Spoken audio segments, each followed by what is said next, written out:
The morning of June 27th was clear and sunny, with the fresh warmth of a full summer day. The flowers were blossoming profusely, and the grass was richly green. The people of the village began to gather in the square, between the post office and the bank, around 10 o'clock. In some towns there were so many people that the lottery took 2 days and had to be started on June 26th. But in this village, where there were only about 300 people, the whole lottery took only about 2 hours, so it could begin at 10 o'clock in the morning and still be through in time to allow the villagers to get home for noon dinner. The children assembled first, of course. School was recently over for the summer, and the feeling of liberty sat uneasily on most of them. They tended to gather together quietly for a while before they broke into boisterous play, and their talk was still of the classroom and the teacher. Bobby Martin had already stuffed his pockets full of stones, and the other boys soon followed his example, selecting the smoothest and roundest stones. Bobby and Harry Jones and Dickie Delacroix, the villagers pronounced this name Delacroix, eventually made a great pile of stones in one corner of the square and guarded it against the raids of the other boys. The girls stood aside, talking among themselves, looking over their shoulders at the boys, and the very small children rolled in the dust or clung to the hands of their older brothers or sisters.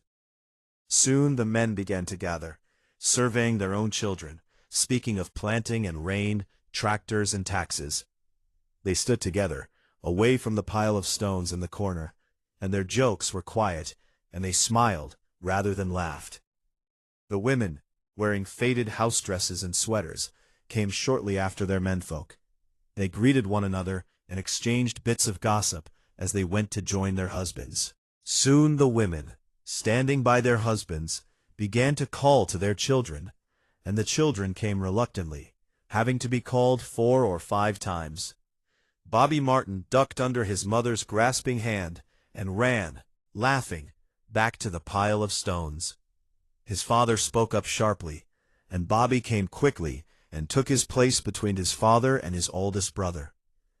The lottery was conducted, as were the square dances, the teenage club, the Halloween program, by Mr. Summers, who had time and energy to devote to civic activities. He was a round-faced, jovial man, and he ran the coal business, and people were sorry for him, because he had no children and his wife was a scold. When he arrived in the square, carrying the black wooden box, there was a murmur of conversation among the villagers, and he waved and called, "Little late today, folks." The postmaster, Mr. Graves, followed him, carrying a 3-legged stool, and the stool was put in the center of the square, and Mr. Summers set the black box down on it. The villagers kept their distance, leaving a space between themselves and the stool, and when Mr. Summers said, "Some of you fellows want to give me a hand?" there was a hesitation before 2 men, Mr. Martin and his oldest son, Baxter, came forward to hold the box steady on the stool, while Mr. Summers stirred up the papers inside it. The original paraphernalia for the lottery had been lost long ago, and the black box now resting on the stool had been put into use even before Old Man Warner, the oldest man in town, was born. Mr. Summers spoke frequently to the villagers about making a new box, but no one liked to upset even as much tradition as was represented by the black box.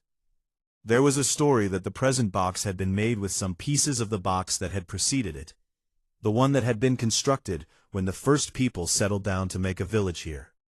Every year, after the lottery, Mr. Summers spoke about making a new box, yet no one wanted to create the disruption that would come with replacing it. That's where they were now, a black box with an untold history and a tradition that no one dared disturb. Summers began talking again about a new box, but every year the subject was allowed to fade off without anything being done. The black box grew shabbier each year.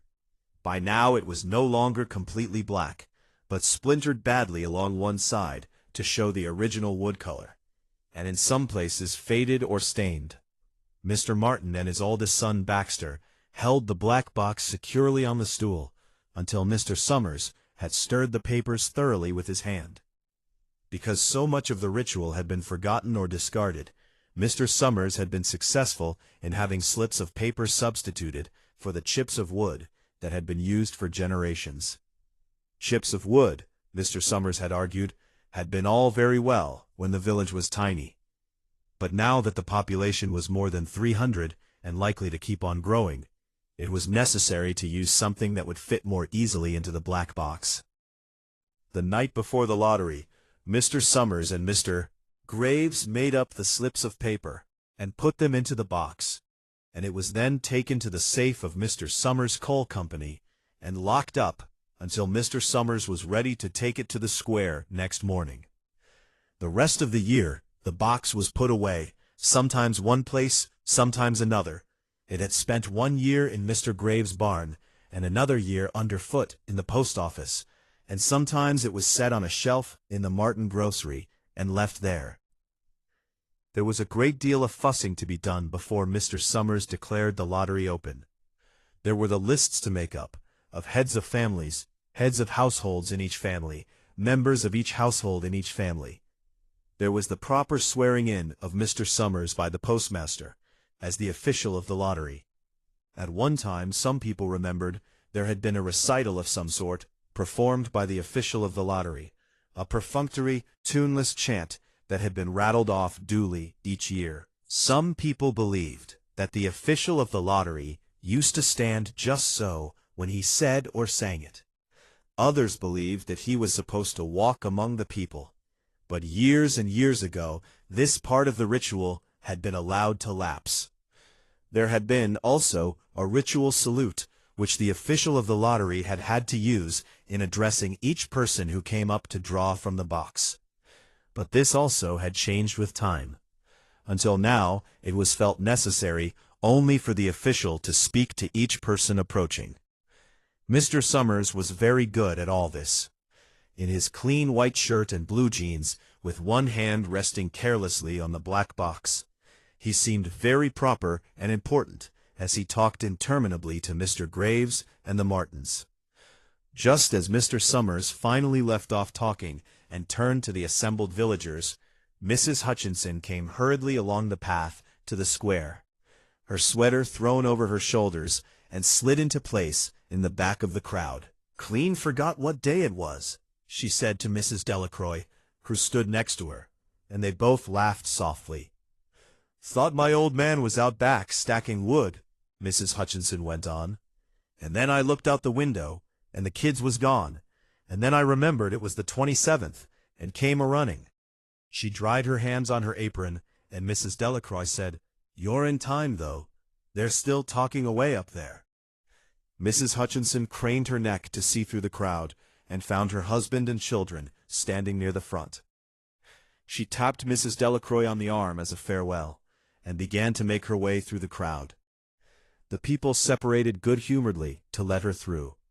2 or 3 people said, in voices just loud enough to be heard across the crowd, "Here comes your Mrs. Hutchinson," and, "Bill, she made it after all." Mrs. Hutchinson reached her husband. Summers, who had been waiting, said cheerfully, "Thought we were going to have to get on without you, Tessie." Mrs. Hutchinson said, grinning, "Wouldn't have me leave my dishes in the sink now, would you, Joe?" And soft laughter ran through the crowd as the people stirred back into position after Mrs. Hutchinson's arrival. "Dunbar," several people said. "Dunbar, Dunbar." Mr. Summers consulted his list. "Clyde Dunbar," he said. "That's right. He's broke his leg, hasn't he? Who's drawing for him?" "Me, I guess," a woman said, and Mr. Summers turned to look at her. "Wife draws for her husband," Mr. Summers said. "Don't you have a grown boy to do it for you, Janie?" Although Mr. Summers and everyone else in the village knew the answer perfectly well, it was the business of the official of the lottery to ask such questions formally. Mr. Summers waited with an expression of polite interest, while Mrs. Dunbar answered. "Horace is not but 16 yet, Mrs. Dunbar." Dunbar said regretfully, "Guess I gotta fill in for the old man this year." "Right," Mr. Summers said. He made a note on the list he was holding. Then he asked, "Watson boy drawing this year?" A tall boy in the crowd raised his hand. "Here," he said, "I'm drawing for Mother and me." He blinked his eyes nervously and ducked his head, as several voices in the crowd said things like, "Good fellow, Jack," and "Glad to see your mother's got a man to do it." "Well," Mr. Summers said, "guess that's everyone. Old Man Warner make it?" "Here," a voice said, and Mr. Summers nodded. A sudden hush fell on the crowd as Mr. Summers cleared his throat and looked at the list. "All ready?" he called. "Now, I'll read the names, heads of families first, and the men come up and take a paper out of the box. Keep the paper folded in your hand, without looking at it, until everyone has had a turn." Everything clear? The people had done it so many times that they only half listened to the directions. Most of them were quiet, wetting their lips, not looking around. Then Mr. Summers raised one hand high and said, "Adams." A man disengaged himself from the crowd and came forward. "Hi, Steve," Mr. Summers said. And Mr. Adams said, "Hi, Joe." They grinned at one another humorlessly and nervously. Then Mr. Adams reached into the black box and took out a folded paper. He held it firmly by one corner as he turned and went hastily back to his place in the crowd, where he stood a little apart from his family, not looking down at his hand. "Allen," Mr. Summers said. "Anderson. Bentham." "Seems like there's no time at all between lotteries anymore," Mrs. Delacroix said to Mrs. Graves in the back row. "Seems like we got through with the last one only last week." "Time sure goes fast," Mrs. Graves said. "Clark, Delacroix." "There goes my old man," Mrs. Delacroix said. She held her breath while her husband went forward. "Dunbar," Mr. Summers said, and Mrs. Dunbar went steadily to the box, while one of the women said, "Go on, Janie," and another said, "There she goes." "We're next," Mrs. Graves said. She watched while Mr. Graves came around from the side of the box, greeted Mr. Summers gravely, and selected a slip of paper from the box. By now, all through the crowd there were men holding the small folded papers in their large hands, turning them over and over nervously. Mrs. Dunbar and her two sons stood together, Mrs. Dunbar holding the slip of paper. "Harbert Hutchinson." "Get up there, Bill," Mrs. Hutchinson said, and the people near her laughed. "Jones." "They do say," Mr. Adams said to Old Man Warner, who stood next to him, "that over in the North Village they're talking of giving up the lottery." Old Man Warner snorted. "Pack of crazy fools," he said. "Listening to the young folks, nothing's good enough for them. Next thing you know, they'll be wanting to go back to living in caves. Nobody work anymore. Live that way for a while. Used to be a saying about lottery in June, corn be heavy soon. First thing you know, we'd all be eating stewed chickweed and acorns. There's always been a lottery," he added petulantly. "Bad enough to see young Joe Summers up there joking with everybody." "Some places have already quit lotteries," Mrs. Adams said. "Nothing but trouble in that," Old Man Warner said stoutly. "Pack of young fools." Martin. And Bobby Martin watched his father go forward. Overdyke. Percy. "I wish they'd hurry," Mrs. Dunbar said to her older son. "I wish they'd hurry." "They're almost through," her son said.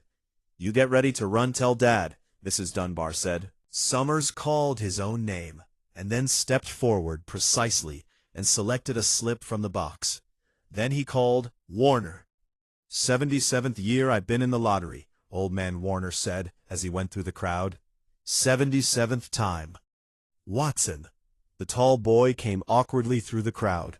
Someone said, "Don't be nervous, Jack." And Mr. Summers said, "Take your time, son." "Zanini." After that there was a long pause, a breathless pause, until Mr. Summers, holding his slip of paper in the air, said, "All right, fellows." For a minute no one moved, and then all the slips of paper were opened. Suddenly all the women began to speak at once, saying, "Who is it? Who's got it? Is it the Hutchinsons? Is it Bill? Bill Hutchinson's got it." People began to look around to see the Hutchinsons. Bill Hutchinson was standing quietly, staring down at the paper in his hand. Suddenly, Tessie Hutchinson shouted to Mr. Summers, "Summers, you didn't give him time enough to take any paper he wanted. I saw you. It wasn't fair." "Be a good sport, Tessie," Mrs. Delacroix called, and Mrs. Graves said, "All of us took the same chance." "Shut up, Tessie," Bill Hutchinson said. Well now, Mr. Summers said gently, let's finish quickly. Although the villagers had forgotten the ritual and lost the original black box, they still remembered to use stones. The pile of stones the boys had made earlier was ready. There were stones on the ground with the glowing scraps of paper that had come out of the box. Mrs. Delacroix selected a stone so large she had to pick it up with both hands, and turned to Mrs. Dunbar. Come on, she said. Hurry up.